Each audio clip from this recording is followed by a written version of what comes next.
Simpleng recipe lang ulit ito, kabamba, na pwedeng-pwede mo rin itong ihanda sa iyong pamilya. Kaya tara na't samahan mo ulit ako dito sa aking kusina. Manood, matuto at mag-enjoy. Welcome ka ulit dito sa Bamba's Kitchen. Ito yung mga sangkap na aking gagamitin. Meron ako ditong isang piraso na pork tenderloin o yung tinatawag nating lomo. Yan yung pinakamalambot na parte ng baboy. Bistik Tagalog sana yung aking lulutuin dito. Kaya lang ay ilang araw na rin na stock itong sitaw dito sa aking ref. Kaya isinali ko na lang dito sa aking lulutuin. Sayang naman pag di ko pa ito lulutuin ngayon, kabamba. Gumamit din pala ako dito ng 2 piraso na puting sibuyas para sa aking itatoppings mamaya. Yan lang yung ating kumpletong sangkap dito sa ating lulutuin. Bawang sibuyas, itong lomo at itong sitaw. Gagamit din pala ako dito ng oyster sauce, soy sauce at paminta. Hiniwa ko lang ito sa medyo maninipis itong karne. Ito palang recipe na ito ay pwedeng-pwede ito na iluto nating mga nanay na minsan na naghabol na ng oras. Dahil in 10 minutes ay makakaluto ka na ng masarap na ulam.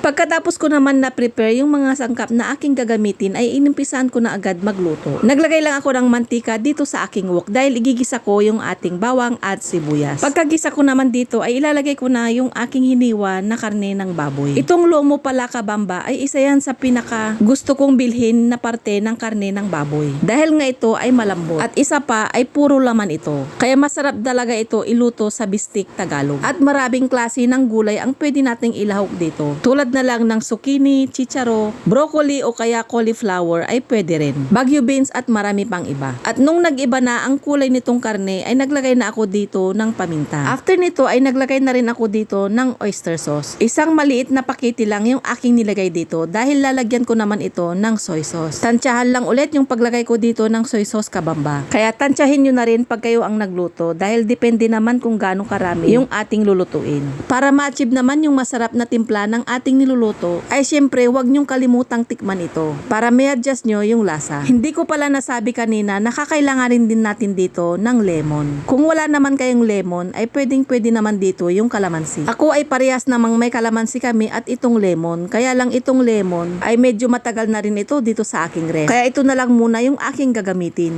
Ganun naman talaga tayong mga nanay. Pag usapang ref, first in, first out. Yan, at nalagay ko na pala dito yung ating sitaw. Tatakpan lang natin ito ng saglit. Mas masarap para sa akin pag half cook itong sitaw. Manamis-namis kasi ito pag half cook. Hindi ko na pala naipakita sa inyo, kabamba, na nagdagdag lang ako dito ng kunting tubig. Yan, at dinagdagan ko rin ito ng kunting paminta. Itsura pa lang nito ay talagang nakakagutom na. At para naman mas lalong sasarap at mas lalong nakakatakam ang itsura nito ay ilalagay na natin dito yung ating puting sibuyas. Hindi ko na alam kung anong tawag sa recipe na ito dahil pinaghalong bistik Tagalog ito at adobong sitaw. O diba, naisingit ko yung ating sitaw dito kaysa naman mabulok. Kaya yan, at nakagawa na naman ako ng bagong recipe o kaya nakadiscover na naman ako ng isang masarap na ulam na simple at mabilis lang ito lutuin. Baka nagustuhan mo rin itong recipe na ito, kabamba, kaya itry mo na. Paki-like and share na lang itong video na to para mapanood din ng iba. At paki-follow na rin ang Bamba's Kitchen pag di ka pa nakapag-follow. Tara, kain na tayo. Maraming salamat sa panonood, kabamba. Hanggang sa muli!